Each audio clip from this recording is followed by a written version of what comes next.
Okay. జై తెలంగాణ. నిన్న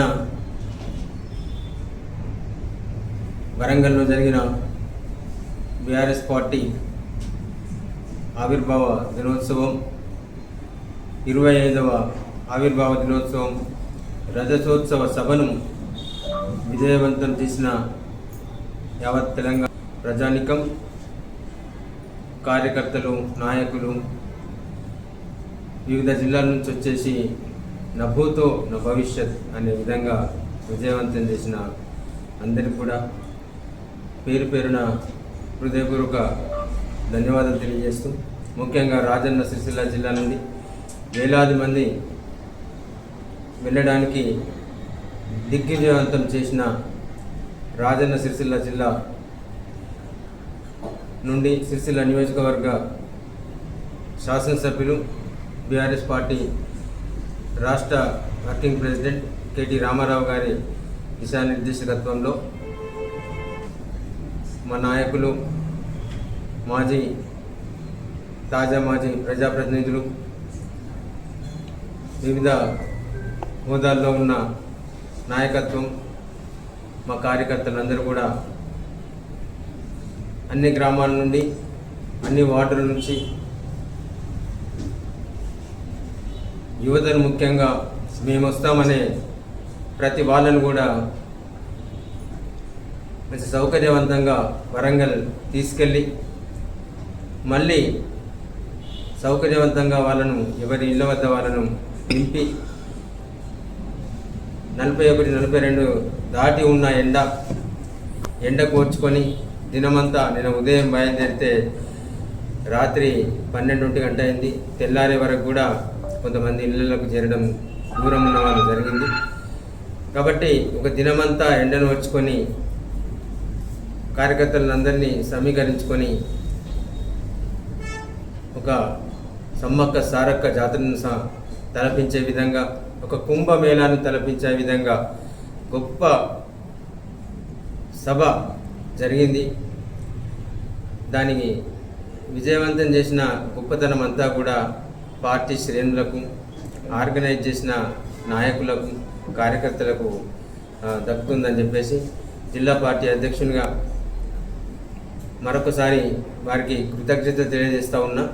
అట్లాగే వేములవాడ నియోజకవర్గం నుండి పెద్దలు, నియోజకవర్గ బాధ్యులు శ్రీ చెల్మిడ లక్ష్మీనరసింహరావు గారి నాయకత్వంలో, అట్లాగే మాజీ జిల్లా పరిషత్ చైర్పర్సన్ అక్క అరుణ రాఘవరెడ్డి, మిగతా వాళ్ళ నాయకులు, కార్యకర్తలందరూ కూడా తరలి వెళ్ళి నిన్నటి సమావేశం విజయవంతం కావడానికి సిరిసిల్ల జిల్లాలో అంతర్భాగమైన మండలాలు ఇల్లంతకుంట నుండి, అట్లాగే మానకొండూరు శాసనసభ్యులు పెద్దల రసమయ్య బాలకిషన్ గారి నాయకత్వంలో, అక్కడి డిప్యూటీసీ, మాజీ వైస్ చైర్మన్, జిల్లా పరిషత్ సీనియర్ నాయకులు తమ్ముడు సిద్ధంవేణి నాయకత్వంలో కార్యకర్తలు, పార్టీ శ్రేణులందరూ కూడా, నాయకులందరూ కూడా పెద్ద ఎత్తున తరలి వెళ్ళి, అట్లాగే బోయిన్పల్లి మండలం చొప్పదండి శాసనసభ నియోజకవర్గంలో వారి బాధ్యులు, మాజీ శాసనసభ్యులు సుంకె రవిశంకర్ గారి నాయకత్వంలో నాయకులు, కార్యకర్తలు అందరం కూడా పెద్ద ఎత్తున తరలి వెళ్ళి నిన్నటి వరంగల్ మహాసభను విజయవంతం చేసిన ప్రతి ఒక్కరికి పేరు పేరున హృదయపూర్వక ధన్యవాదాలు, కృతజ్ఞతలు తెలియజేస్తూ ఉన్నాం. తప్పకుండా ఇది 25వ సంవత్సరం రజతోత్సవ సంవత్సరంలో ఇది మొదటి సభ. ఈ సంవత్సరం అంతా కూడా పార్టీ కార్యక్రమాలైన సభ్యత్వ నమోదు, దాని తర్వాత గ్రామస్థాయి నుంచి రాష్ట్ర స్థాయి వరకు కూడా కమిటీలను ఏర్పాటు చేసుకోవడం, బాధ్యులను ఏర్పాటు చేసుకోవడం, సంవత్సరం అంతా కూడా తప్పకుండా సంబరాలు ఉంటాయి. తెలంగాణ రాష్ట్రం సాధించడానికే పుట్టిన పార్టీ పెద్దలు, తెలంగాణ తొలి ముఖ్యమంత్రి వర్యులు కేసీఆర్ నాయకత్వంలో, వారి ఆధ్వర్యంలో ఏర్పాటైన పార్టీ. తప్పకుండా ఈ సంవత్సరం అంతా కూడా రజతోత్సవ వేడుకలు జరుగుతాయి. ఈ స్ఫూర్తిని, ఈ హుషారును సంవత్సరం అంతా ఇట్లే తీసుకుపోదాం. ఈ సమైక్యంగా అందరం కూడా ఒకరికొకరం, అంటే గ్రామస్థాయి నుంచి రాష్ట్ర స్థాయి వరకు కూడా నాయకులందరం కూడా కార్యకర్తలతో కలిసి ఒక అనుసంధానం అంటే ఒక అవగాహనతో పనిచేసి ప్రతి కార్యక్రమాన్ని కూడా విజయవంతం చేసుకుందాం. ప్రతిపక్షంలో ఉన్నాం. ప్రజల అభిష్టాన్ని, ప్రజలకు సంబంధించిన సమస్యలను ఎప్పటికప్పుడు పరిష్కరిస్తూ వాళ్ళలో ఉండి వాళ్ళ సమస్యల సాధన కోసం పోరాడతామని చెప్పేసి పార్టీ పక్షాన చెప్తా ఉన్నాం. ప్రతి అంశం కూడా ప్రజలు ఏదైతే ప్రతిపక్షంలో కూర్చోబెట్టారో ఇదొక అవకాశం. ఈ అవకాశాన్ని సద్వినియోగం చేసుకొని ప్రజలు ఇప్పుడు టీఆర్ఎస్ వైపు పక్షాన ఆలోచన చేస్తూ ఉన్నారు. కేసీఆర్ గారు మళ్ళీ ఎప్పుడు ముఖ్యమంత్రి అవుతారు, మంచి సుపరిపాలన ఈ రాష్ట్రానికి ఎప్పుడు దక్కుతుందా అని చెప్పేసి ప్రజలందరూ చూస్తూ ఉన్నారు. ఎవరిని పలకరించినా, ఏ హోటల్ దగ్గర పలకరించినా, ఏ సినిమా హాల్ దగ్గర పలకరించినా, ఏ షాప్ ఓనర్ దగ్గర పలకరించినా, మార్కెట్లో అడిగినా, కూరగాయల అమ్మని అడిగినా, ఎవరిని అడిగినా, ఒక యువకుడిని అడిగినా, సాఫ్ట్వేర్ ఇంజనీర్ని అడిగినా, లేకపోతే ఉద్యోగస్తుని అడిగినా, ఇంకొక ముసలి తల్లిని అడిగినా, ఒక యువతి ఒక చెల్లెని అడిగినా, అక్కని అడిగినా, ఈరోజు ఈ రాష్ట్రంలో ఒక దుర్మార్గ పాలన నడుస్తూ ఉన్నది, ఒక దుష్ట పాలన నడుస్తూ ఉన్నది. ఈ రాష్ట్ర ప్రజలకు మళ్ళీ కేసీఆర్ గారి నాయకత్వం అంది రావాలి. మళ్ళీ కేసీఆర్ గారు ముఖ్యమంత్రిగా సుపరిపాలన అందించాలి.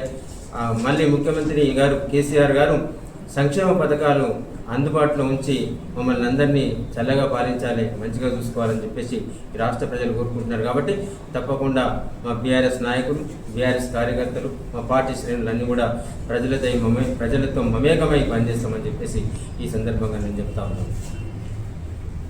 ఇంకొక విషయం ఏంటంటే, తెలంగాణ రజతోత్సవ సభ విజయవంతం కావడం జీర్ణించుకోలేని కుత్సిత బుద్ధి గల కాంగ్రెస్ నాయకులు నిన్న మీడియా సమావేశం ఏర్పాటు చేసి, కాంగ్రెస్ లేకుంటే తెలంగాణ వచ్చి ఉండేది కాదు, నువ్వు మా నాయకులను ఉద్దేశించి మాట్లాడినావు, కేసీఆర్ అసలు తెలంగాణ ఇచ్చిందే కాంగ్రెస్, మేము తెలంగాణ ఇవ్వకపోతే నువ్వు ఎట్లా ముఖ్యమంత్రి అయ్యేది అని అన్నావు. మీరు తెలంగాణ ఇవ్వకపోతే ఆనాడు 69లో అనేక మంది చావడానికి కారణమైతే మీ పరిపాలనను ఈ రాష్ట్రంలో పొందబెట్టిండ్రు కాంగ్రెస్ను. ఇప్పుడు ఈ దేశంలో కూడా కాంగ్రెస్ అవసాన దశలో ఉన్నది. ఇక కాళ్ళు మొక్కిన విషయంలోకి వస్తే, అవును, ఆనాడు యూపీఏ ప్రభుత్వం, కాంగ్రెస్ ప్రభుత్వం అధికారంలో ఉన్నది. యూపీఏ నాయకురాలిగా, అధ్యక్షురాలిగా, కన్వీనర్గా శ్రీమతి సోనియా గాంధీ గారు ఉండేది. భారతదేశంలోని అన్ని పార్టీలను దాదాపు 30-32 పార్టీలను ఒప్పించి అన్ని పార్టీల వద్దకు వెళ్ళి తెలంగాణ రాష్ట్రం కోసం మీరు లేఖ ఇవ్వాలి, రాష్ట్ర ఏర్పాటు కోసం మీ సంఘీభావం, మీ మద్దతు పార్లమెంట్లో తెలియజేయాలి, ఉభయ సభల్లో తెలియజేయాలని చెప్పేసి ఆనాడు కేసీఆర్ గారి నాయకత్వంలో అన్ని పార్టీలను కలిసి వారి లేఖలు, అంటే వారి సమ్మతి లేఖలు తీసుకోవడం జరిగింది. యూపీఏ కన్వీనర్ కాబట్టి, అవును, ఆనాటి టీఆర్ఎస్ పార్టీ పక్షాన కేసీఆర్ గారు మా పార్టీ తెలంగాణ రాష్ట్రం ఏర్పాటు చేయడం కోసమే పార్టీ పుట్టింది, మీరు కనుక తెలంగాణ రాష్ట్రం ఇస్తే తప్పకుండా మీకు కృతజ్ఞతలమై ఉంటామని చెప్పేసి, అవును, తెలంగాణ రాష్ట్ర ప్రజలు మహిళను ఆడబిడ్డగా చూస్తారు, ఒక తల్లిగా చూస్తారు. ఆనాడు కేసీఆర్ గారు చెప్పారు, తెలంగాణ రాష్ట్రం ఇస్తామంటే తెలంగాణ రాష్ట్రం కోసం కలిసి వచ్చే వాళ్ళు గొంగలి పురుగునైనా ముద్దించుకుంటా అని చెప్పాడు.